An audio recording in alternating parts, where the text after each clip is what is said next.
Joining us today. My name is Nick Scatone. I am the Chief Growth Officer at Hot House. I also oversee the Innovation Marketing Series here for AMA Atlanta. A few words before we start. If you are new to AMA, AMA is a national organization that hosts events, professional development programs, networking opportunities, mentorship, and so much more. If you like what you see today, we hope you will join us. AMA is all about supporting an active marketing community for here in Atlanta.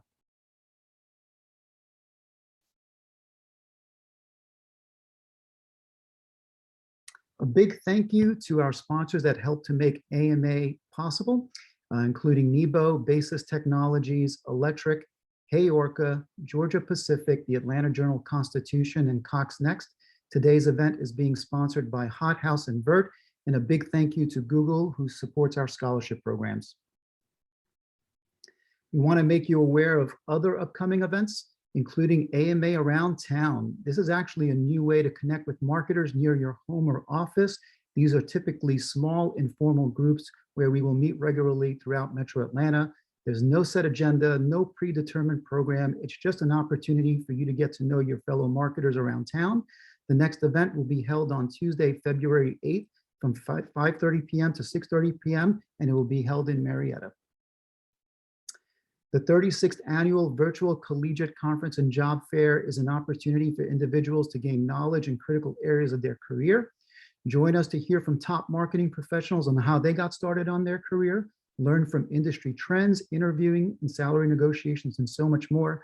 The next event will be held on Thursday, March 31st from 10 a.m. to 3 p.m. And calling all entries for the AMY Awards. We are officially accepting entries for the 65th Annual AMA Atlanta Marketer of the Year Awards. The entry portal is open until March 4th, and the event itself will take place in May. Visit amaawards.atlanta.com to learn more. And before we start with today's event, I do want to do a big shout out to my committee who helps curate and organizes these events, including Kevin Planowski, Lisa Cheatham, Christina Steiner, and Ta Vin. Truly appreciate all that you do for AMA Atlanta. Kevin will now be introducing today's event. Thank you so much for joining us. Awesome, Nick. Thank you so much. Hello, everyone. Thank you for joining us today. We had, I guess I would say, a recent record of registrations here. So ridiculously excited and overwhelmed by the response. It's clearly a topic that is a hot one today. And I'm excited to be your friendly neighborhood hype man for this event. We've got quite the lineup. You guys see the brands and the businesses that are represented here. Couple quick housekeeping in terms of how this event is going to go. We've got a moderator and two panelists, and we are going to be able to have questions and answers Q&A session near the end. Although John may pop in with some of the chat stuff. There are two separate places. Obviously, there's a chat box, which some of you already started using. There's also a specific Q&A box. That's the place to put more formal questions that you want to make sure that John and the panel reference at the end. I think so with that, also anything you want to share on Twitter or Instagram or otherwise, you see at the bottom there, hashtag AMAATL. Would love to have the conversation extend over there as well. I have the pleasure of introducing John, who's our moderator today. I think this topic is so right because we have so much data today. It's a topic that's really important to me. Because my business, Vert Digital, of which I'm principal of account strategy and one of the co-founders, is entirely rooted in first-party data. So when we came up with this topic, I knew it would be a hit. John's probably the best person to possibly moderate it.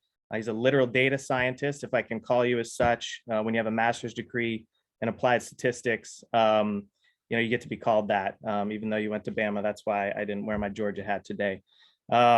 That took you to Blue Cross Blue Shield, and now you're at Equifax. I mean, you've had your hands in massive amounts of healthcare data and banking data, and you're currently head of all U.S. customer analytics at Equifax. So I don't know a person who's had their hands on more volume of data and sensitive data to be able to steer our conversation today and really get to things that are actionable examples. So with that, John, I hope you are pleased with my introduction, and I'll hand it over to you to introduce our panelists. Thank you very much, Kevin. Got a great panel today. First, we've got Peter Fierro.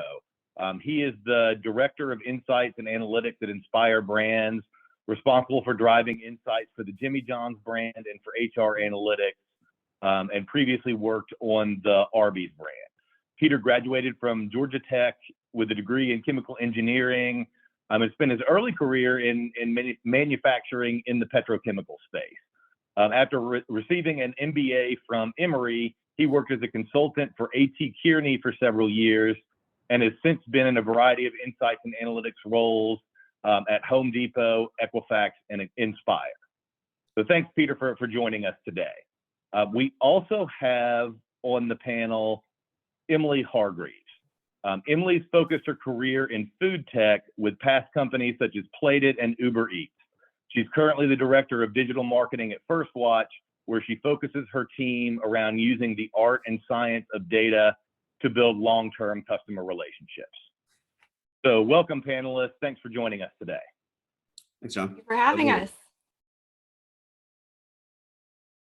So to get us started, why don't we talk a little bit about your company's culture around data? How would you describe your company's culture around data?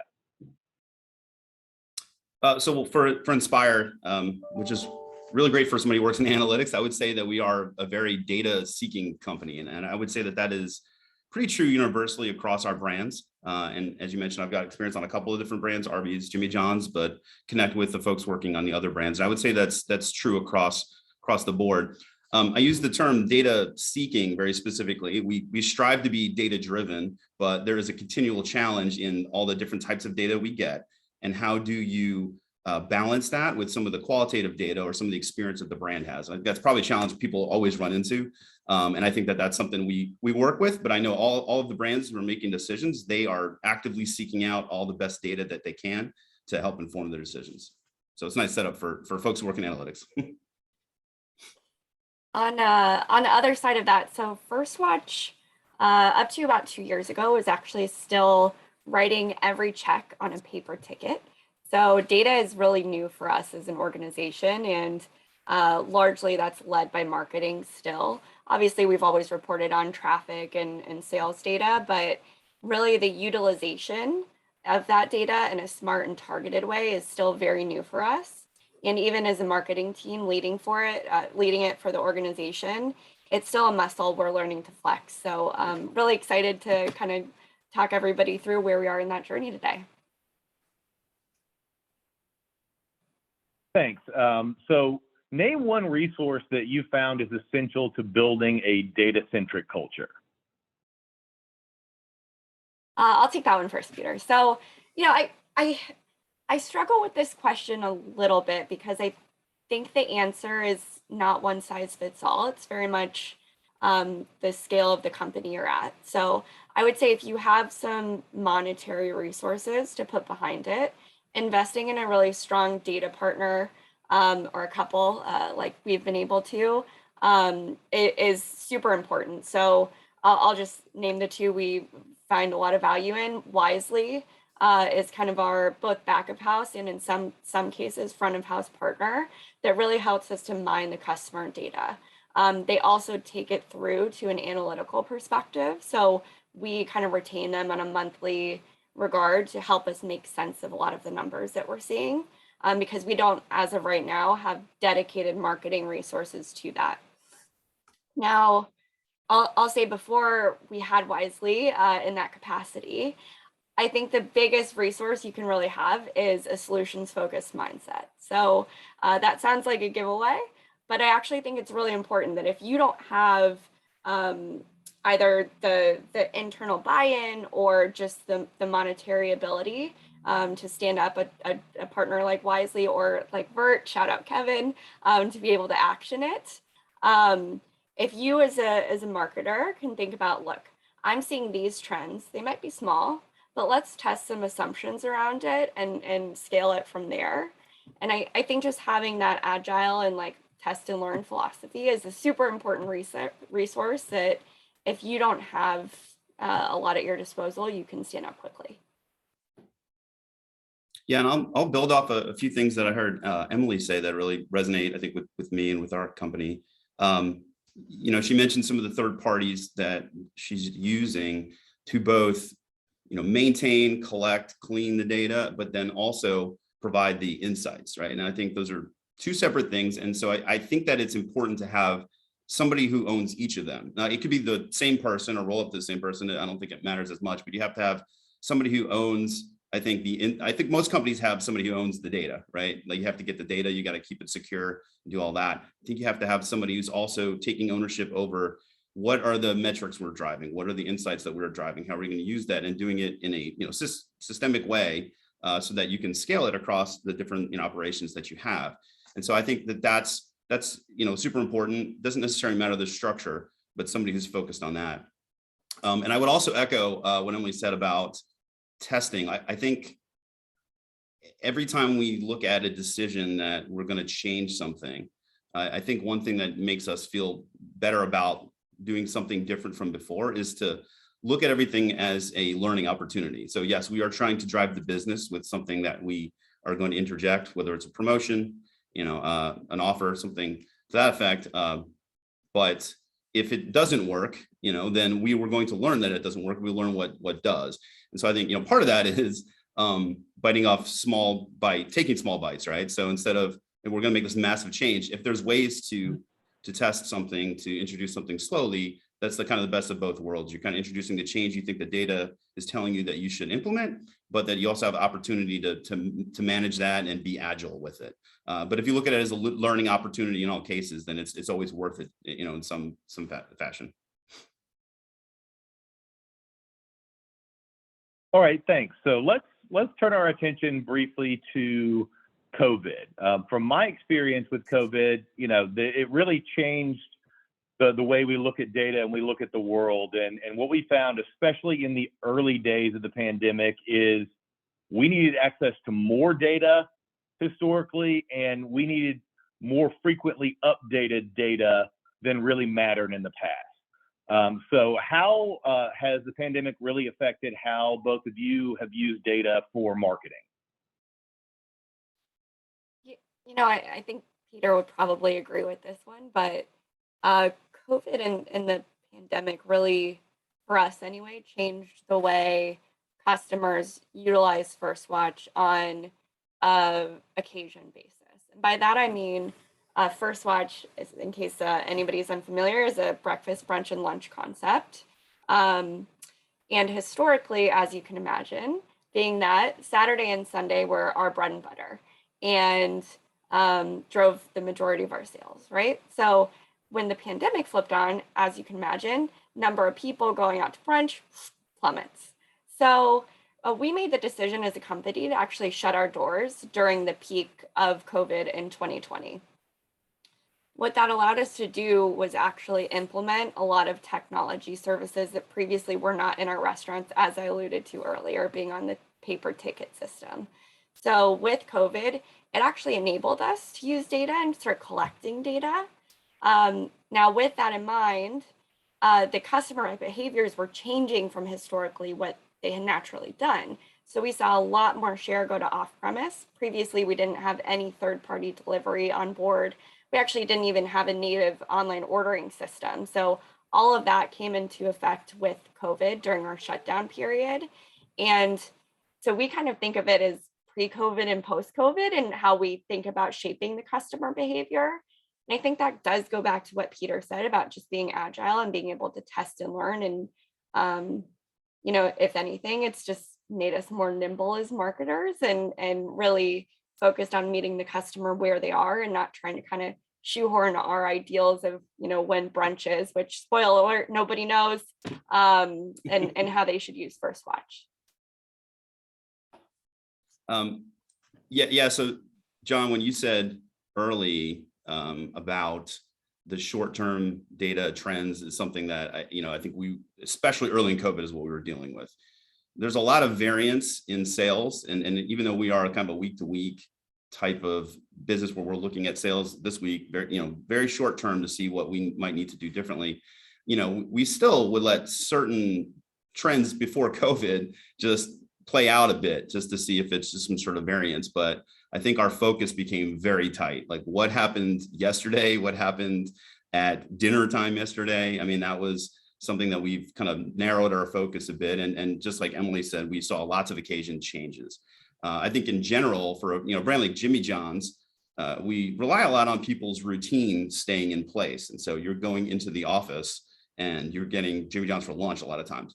Well, people were staying home, right? So we had to take that kind of a trend, group occasions, folks being together, because they're together. Maybe there's some products they get more than others, maybe less beverages, maybe they're looking for more bundle deals. And so we were trying to provide those promotions that were going to match what our customers were looking for, but we also needed to assess, almost daily, maybe weekly, when has that changed, if that has changed. And so I think, the question in our minds on, the last year and a half, almost 2 years now, is which of those things are going to stay and which of things are going to change? Did they change? Have people started going back in the office? And so we've sought out new types of data to help us understand like macro trends, mobility data, for instance, like folks, are they going back in the office or not going back in the office? So we've had to change our focus and get really, really narrow on what folks are expecting. Now, the other thing that we've had to shift to is understanding the impact of digital ordering. So we have several different brands here at Inspire that are in different stages of that. Jimmy John's is a very good, already built in digital ordering, and we've seen that pick up a lot, and we think that that's going to stick. Folks have kind of learned this new skill and they're going to order ahead from us and anyone else that has that. We have, Arby's had just put in partnerships with third-party delivery at the time, which was perfect timing for COVID because we saw a lot of delivery go up. They're building out their order ahead capabilities. And so I think everyone recognizes, as a consumer, I didn't really use that much prior to COVID, but now I use it all the time at lots of brands I go to. That's what everyone's doing. And now everyone has to make sure that they can kind of meet that need. So in terms of the changes in trends over time, do you think that are you starting to see any sort of reversion back to pre-COVID? And what are your expectations longer term for these trends? I'll just build off, because I started to talk about this a little bit. I think a lot of the changes that are technology enabled are going to stick. So digital ordering, I think, is the one that comes to mind immediately. I think we've seen that elevate, and I think we're going to see that stay elevated. So I don't think that that's going back. We haven't seen that dip down in terms of percentage of our transactions that are ordered digitally.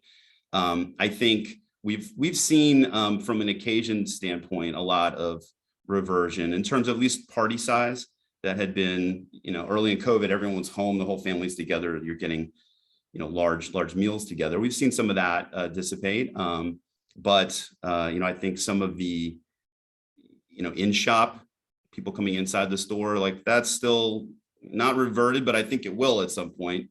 But people are still being a little bit, sensitive to that. And I think that some of that will go back. But I think, again, the technology allows you to work from home easily, that people have discovered that's going to change their routines with some long-term effects. So that's, at a high level, I would say, I think technology plays a big role in what's going to stay. I would probably challenge the term trend here. I don't think that the acceleration of customer adopting an online platform, online delivery or ordering platform is a trend. I think it's here to stay. I think it's just fundamentally changed the way we as consumers really think about the convenience of takeout and off premise. So, about 15 years ago, all you could really get to your door was pizza or Chinese food. I think everybody would agree with that. And now post COVID, and forgive me, I can't cite the reference now or the resource now, but I think it accelerated food delivery or food online e-commerce by 5 years. I think it continues to move at an accelerated pace, and I don't think it's a trend. I think it's here forever. Okay, thanks. So turning our attention to the data, how do you decide on where you get your data? So I can speak to First Watch. I told you about our partner Wisely, who really they help us to think about how can we look at our customer data at both a macro and a micro level. So they're the one really behind the scenes helping us to shape the way we slice the customer data, because we're at this point gathering a lot of touch points that sometimes we don't know what to do with, which is probably why we're here talking about it. But that's all to say that we really focus on internal primarily through Wisely and utilizing that and actioning it through that specific platform. We as of right now really don't focus on third party too much. Internally at First Watch, we really focus a lot on actioning on the instincts and then backing it up with the data that we get from Wisely. So it's really more of an art and layering on the science than it is looking at third-party trends and trying to follow those trends across the industry. Yeah, I would agree that we have a bias towards internal data. We're going to use internal data as a primary source because we have the most confidence in it. We know it is our customers. When we are making marketing changes, we know when we've made them. We can look and see what the data is telling us, and consumers vote with their dollars. It doesn't provide a complete picture for us, of course, though. So we look for third-party data to help supplement the areas, in terms of competition. We may see sales go up and down, but how much of that is what McDonald's is doing, or just general trends? Is it just the consumer behavior that is raising our business up or lowering it? So we need that data to help us understand that. And I think it also helps us to provide some more context to our sales. Like, we may know what products are selling and not selling, but the third-party information to help us get a sense of demographics and who are those customers, and that can help explain why.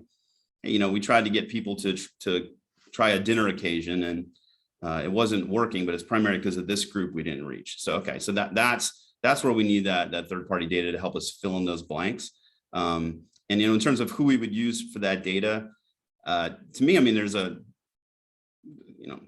the real need to have things be as seamless as possible. So somebody's going to help us, one who understands that data, maybe can provide some details on how to utilize it, how to clean it up, connect it seamlessly to our data, so that we can get it in the hands of the folks that are trying to drive the insights. Would be, a huge factor. Here's our data, go do what you want with it is tough, because there's a lot of work just to get it in a usable state.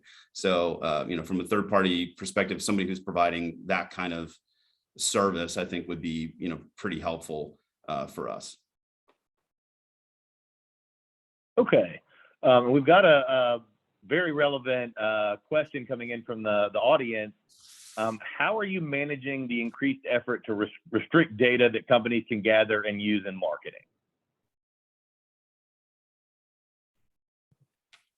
I think it's a good question, and I'll just tell you philosophically at First Watch, we really, whether it's in the restaurant in the dish you order, or at the kind of data governance level, we firmly believe in doing what's right by the customer, and anything they ask for, we make it happen.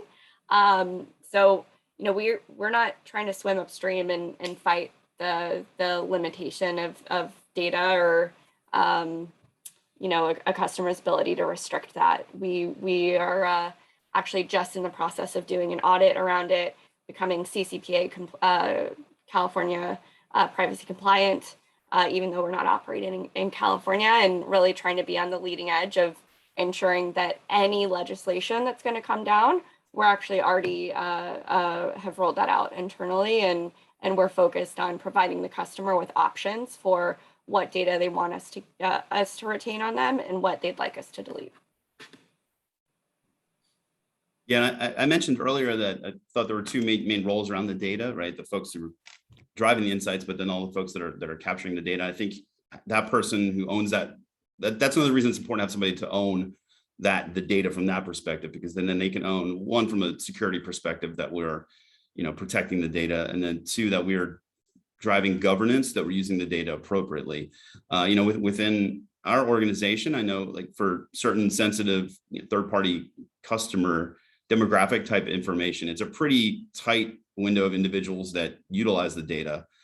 So we have like a customer team who would then aggregate the data. So one, it doesn't make it very far to a point where it would be, identifiable. So I think that we've got some governance in place for that. I think Emily brings up a great point. I think we're going to continue to see push from the society at large to give people opportunity to restrict data. And I think that that's something that, we're gonna get there at some point as a consensus of this is how it's done, and people have that ability to restrict that. And I think that that's something. I mean, it makes personally, I would say, make me feel better to know exactly what people would allow us to do and feel good about using it. Now, could that bring up challenges if we have less data than we have now? For sure. If we're not able to use everything exactly the way we want, but I think we've got a history of being pretty scrappy, I would say. If I'm trying to answer a question, I don't have that data. I think there's lots of different avenues that we can use as a proxy for what's going on with our business. And so we'll be able to figure things out. But I like the idea of being able to do things right with the customer. And so, if we get to a point where it's set a baseline across the board, I think would be great. Yeah, I think to that point, Peter, it'll be interesting to see if we ever reach a point where it's less companies, whether it be Facebook or companies like us, who are passively collecting customer touch points and data. I wonder if we'll move from that world to somewhere where you, Peter, as a First Watch customer, can actively opt in and say, hey, yeah, track me because I order a Kale tonic every Sunday and I'd love for you to use that to give me, a free Kale tonic every month or so. You know what I mean? Yeah. So, and that's obviously assuming that enough education and trust has been built around how marketers like us use it. But anyway, I just kind of had that thought. It'd be interesting to see in the future if it kind of starts to flip and the customer is able to truly say, hey, opt me in, and I'm supportive of it. Yeah. I mean, I think we might get to a point where, I mentioned, hey, we may not have access to all this data, but we might have access to plenty. I think people, there's this sense of I want to have control over it, but I'm not necessarily going to restrict. Some people will, but I'm not necessarily going to restrict everything because yeah, I'd like you to send me an offer when you have a new limited time offer at Sonic, right? I want to know about it because I tend to try out the new stuff. So sure, use it for that purpose. But I think you're right. I think you have to educate people about what the usage will be for, because that kind of scenario feels okay to a lot of people and other scenarios don't. So yeah, it'll be interesting. It's gonna change because right now there's no real consensus. So in terms of sources of data, are there any surprising third-party or internal data sources that you found to be really useful, that maybe surprised you in their usefulness? Well, if I back up to I've been in Inspire for about 4 years. So prior to coming to this industry, I guess if I had thought about it, this wouldn't be surprising, but I would say weather has a pretty big impact, a bigger impact on some of our businesses than I would have expected. And so gathering weather data and getting insights from that, one, to explain business performance. So at a minimum, it's good to know it wasn't this promotion that was bad. It was because it would happen to be a little bit colder that day, kind of thing. But also, going forward for very short time periods, if you have the ability to be agile with marketing, you can kind of look at weather for the next couple days and potentially shift some of your digital messaging or your emails that are going out to other areas where you might expect the weather to be a little better. And I say this, every brand's a little different. Somebody like Sonic, if you think about their business model here, weather's a pretty big deal for them. Sitting in your car, getting rained on probably feels a little bit different. They're very drink focused. So when it's hot out in the afternoon, it's a lot more drinks. So, I mean, I think that was something that surprised me, that I think it makes a big impact on kind of how we analyze business performance. For us, maybe it wasn't necessarily groundbreaking, but really validating in a lot of senses. So we had assumptions around what number visit was most indicative of long-term habituation that we were able to validate with data, first-party data, as you can imagine. You know, on the other side of things, and just sticking with kind of the e-commerce theme, I'll say internally, but outside of the marketing team at First Watch, there were assumptions that whether it be owned off-premise or third-party delivery had a cannibalization effect of on-premise in restaurant. And we were actually able to utilize our data to prove it's not actually an or scenario, it's often an and it's just based on what the customer wants to do at that particular moment. So it's not people just overall replacing coming into our restaurant and having brunch, which is truly a customer experience that they crave. It's when they need a convenient solution or they don't want to get out of bed and it's raining, they're able to continue to enjoy First Watch just in a different application. Yeah, Emily, that's a great one. That's something else I think we've seen as well, incrementality of other channels that we've introduced.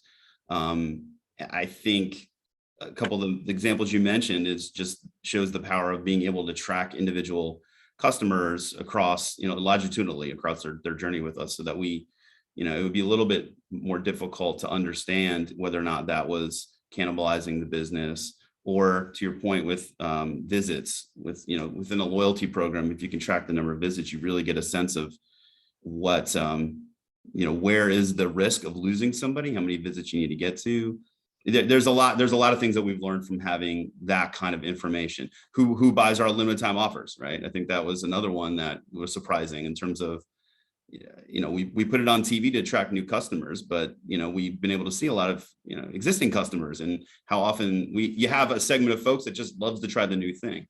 So that's a great point. I think that's unlocked a lot of insights that you kind of mentioned. We saw the same thing, Peter. I wonder if you've got any customer overlap. We should black box it, but no, we see there is a distinct group who likes to trial something different every time they come in our door. And on the flip side of that, we see a group who tends to order the same exact thing with regularity every single time they come in. And it doesn't mean they don't value the diversity of our menu and of our seasonal program, but they they stick to their traditional breakfast, and God love them.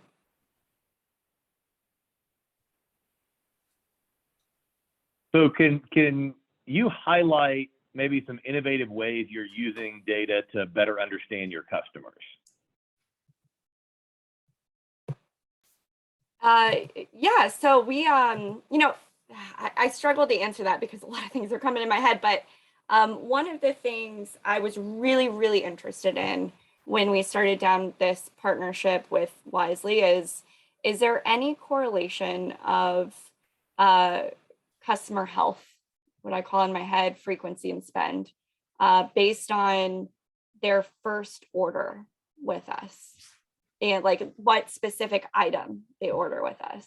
And this kind of has roots to when I was at Uber Eats. I was really interested in, from a marketplace perspective, when you came in the first time to our app, we actually saw there was a correlation between chain restaurants and your stickiness to the platform. So the likelihood that you stick with Uber Eats in the longevity was directly tied to whether or not you ordered a chain restaurant your first time. And I think the way I rationalized that at the time was there's a comfort in knowing what you're supposed to get from a chain when you're introducing a variable of a delivery platform, right? So when I look at the First Watch data, I kind of apply that same filter, and we've seen similar. So we see customers who tend to order kind of more traditional breakfast items and our seasonal menu, so the novelty of it and really the differentiation of that offering tend to drive higher value customers and higher frequency. Thanks, Emily. Give me time to think of something and a few things that you said. Yeah, my rambling thoughts always help. Drive some thoughts. So I think what we've been able to do because we can get more granular with the data that we're looking at, we're not looking at just like large swaths of customers, is to try to understand who are the folks that we are doing well with, and then can we create lookalike models from those folks, either based on how they, purchase with us, what other information that we know about them, to identify the other customers that should be coming to us more. They look like them. They have very similar interests. They may shop QSR the same way. Why is it that we haven't been able to reach these folks? And maybe it is an awareness thing, and so we can potentially target those folks. Maybe it's something else granular that we haven't figured out, but it's really all about identifying opportunities. And so when if we're only looking at top level sales, that's all we know about. But if we're able to get down to that level, which we can now, you can see which groups are not working. And so I think that is something that I think we're still building out that capability. Like, what is the right information to put into a quote unquote lookalike model? And then how can we go action on that? But that's something. It's like, yeah, these are the people that we should be winning with, but we're not. So let's go get them, as opposed to the folks that there's a good reason we shouldn't try to get them. This is not what they're looking for.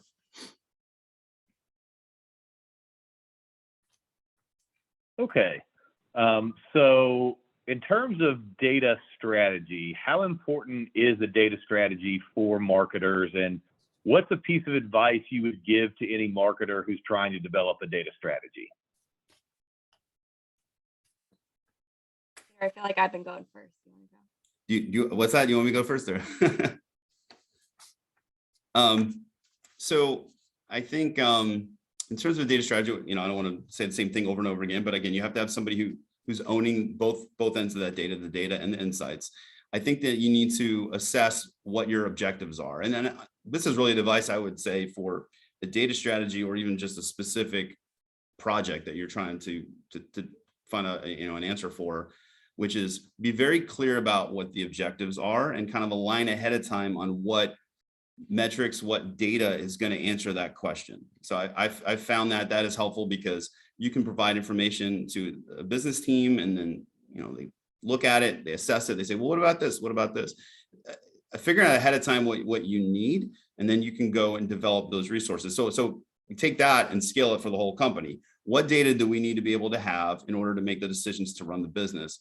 Then you can assess, do we have the resources internally? Do we have the money to do that? So if we're Inspire and we've got a bunch of brands put together, and we're going to be in a different situation than Emily's company, right? And so then you can assess, can we build this internally? Do we leverage a third-party provider? And so we're in a different situation. We've done kind of a mix. Like, we own a lot internally, but we still do use third parties that do provide both data and analytics for us to supplement areas where they have a specific capability that we haven't built that muscle yet.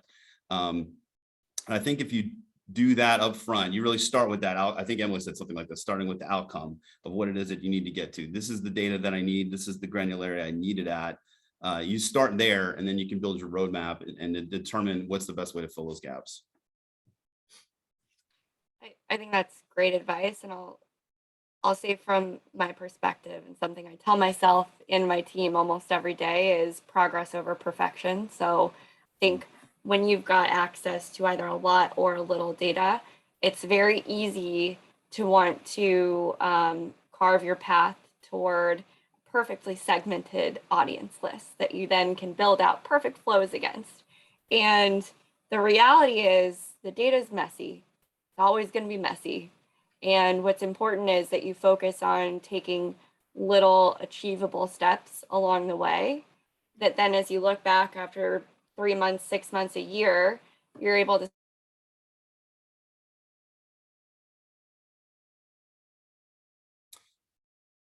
looks like, is that Emily? That's not me, right? Okay. John, you can hear me, right? Yeah, yes. Yes.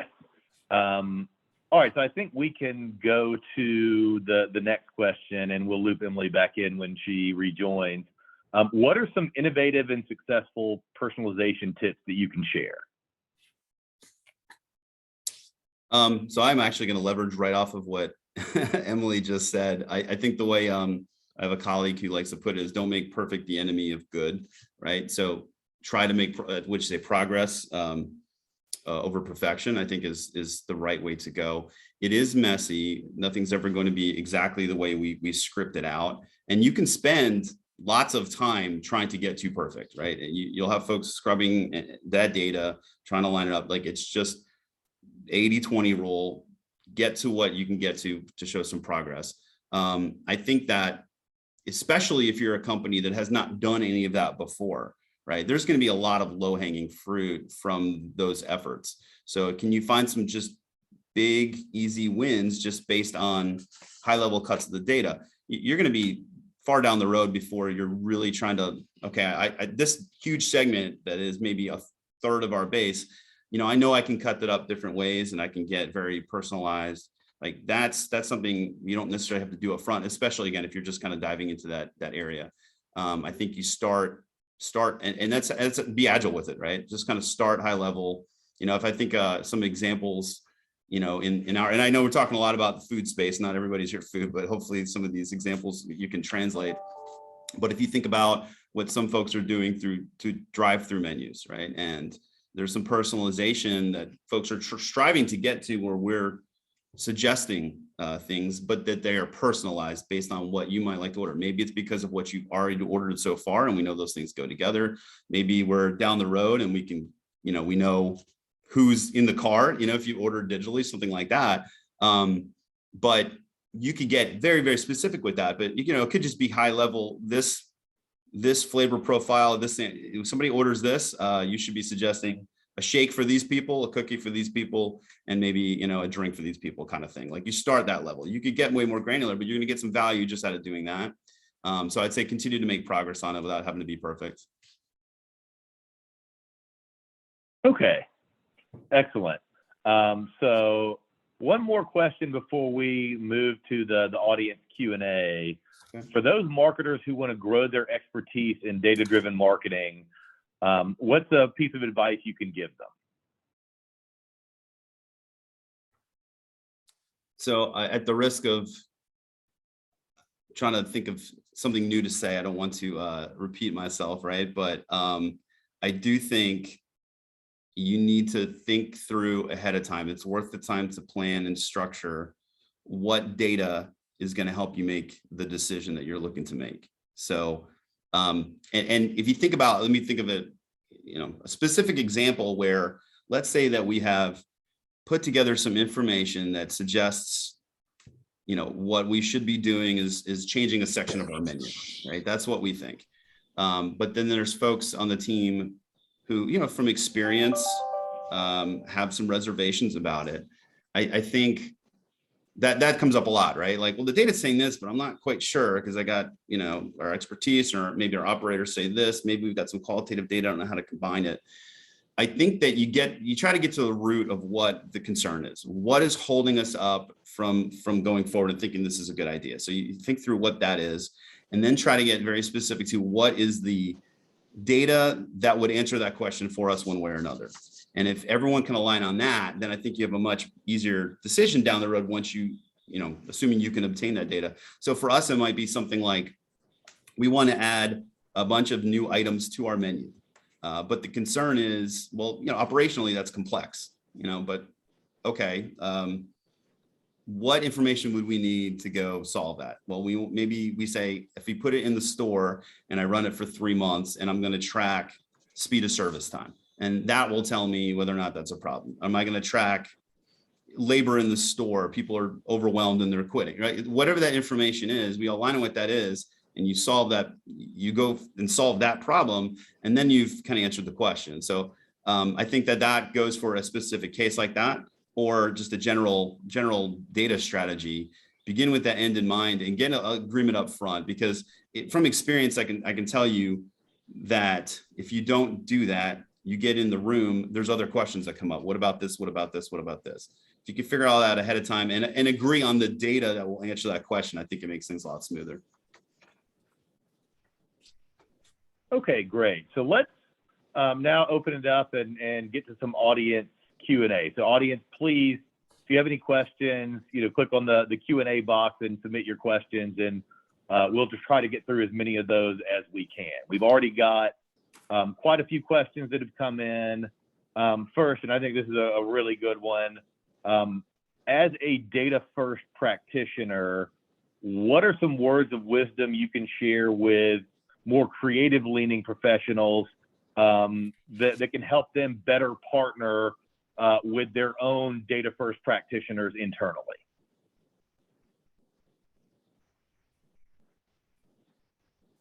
So this is, okay, I got it. So this is, I got to flip around and take the other role here, basically, right? Because yeah, I know from my perspective, what I've learned to do is to and I'll talk about that first and then try to take from the other side.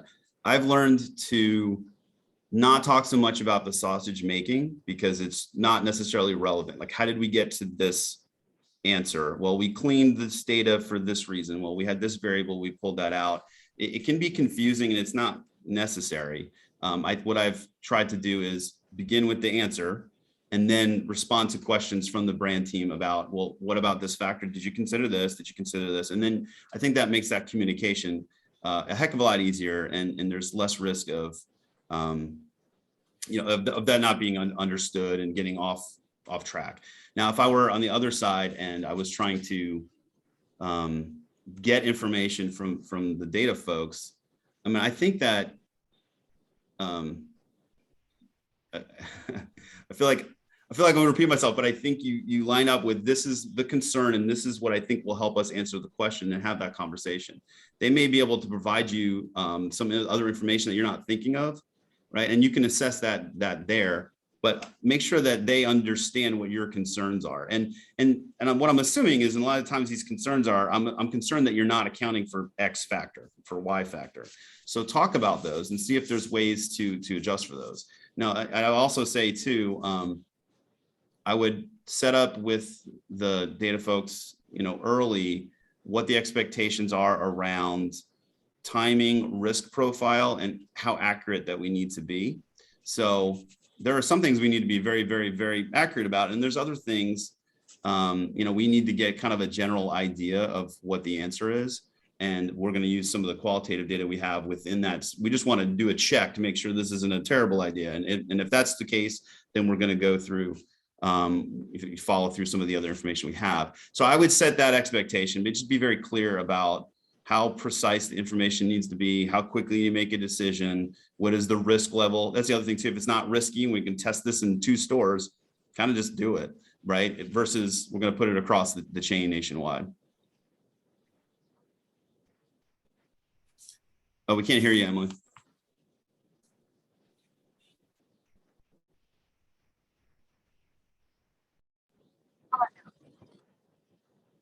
I heard that.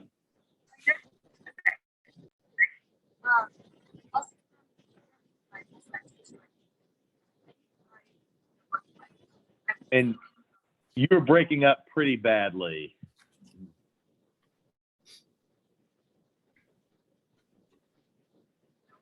So go ahead.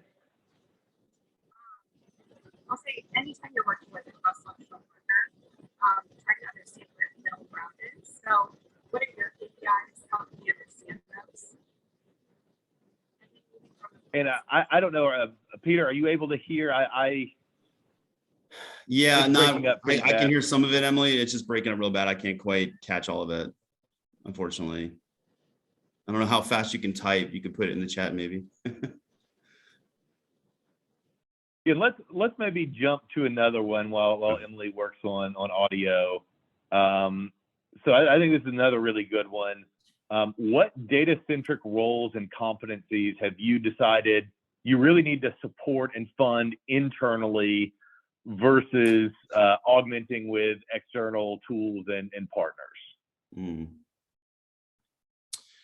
So the way our organization is set up is because we have multiple brands, we have brand specific resources such as myself, and then we have functionally specific resources that are going to provide analysis across the brand. So an example that would be pricing. We have a pricing center of excellence. They're going to understand price elasticity. They're going to understand what's going on in the market, and they're going to provide information that folks like me at the brand can then leverage. So pricing would be an example of that. We have a media analytics group, consumer insights. I think that's one direction, is that we've tried to make sure we have internal groups to do things that we know we can scale. And then not everyone might be in the same situation. First Watch might be not have enough scale to leverage that, but that's something for us. That's something we can have across the brands. Great. I think beyond that, we want to be able to understand and know our data really, really well. So, and I can tell you from looking at data from a couple different brands coming out of our register systems, they're always a little bit different. And so you have to have somebody who's in that all the time and understands the intricacies of that data.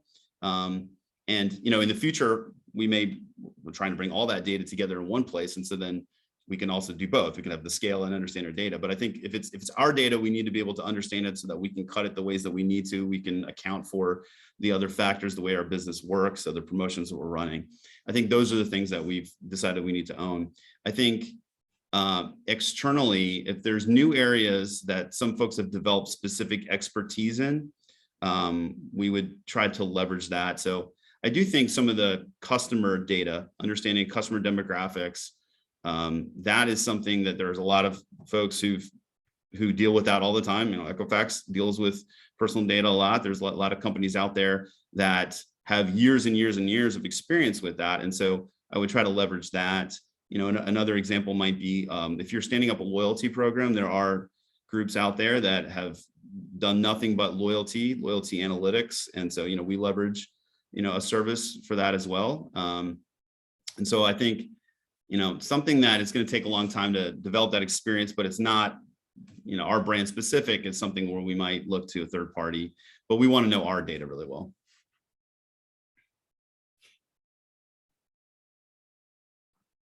And Emily, do you want to try audio again? I see your excitement about the previous question, so would love to get your thoughts there. Try again? Yeah, we're not able to hear you. So let's maybe jump to, I see Emily has added a response in the chat. Here, let's just jump to that really quickly. She noted she loved the creative, data partner question, and her advice is find mutual ground around what your KPIs are, present your question, and listen to their thoughts on how you can use a collective brainstorm to find a solution. There's so much power in pairing creatives with data-driven folks. Yeah, good point. So let's jump to another one, kind of going back to what we touched on earlier with, consumers providing personal data in exchange for value or personalization. What generational trends have you observed in consumers' willingness to provide the personal data?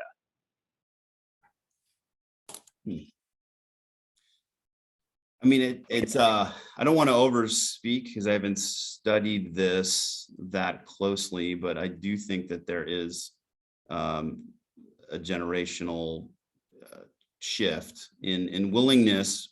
Actually, it's both ways, in willingness to share the data, but also want to have control over it. I think that they go mutually, they go together. They're not mutually exclusive. I think folks are willing to provide that, and they're almost expecting it. They're expecting to get things personalized for them, and so they're willing to provide some data as long as they've got control over that. I think that that's something that we're going to see. As that generation grows older, you're going to see a large portion of our customers in that vein.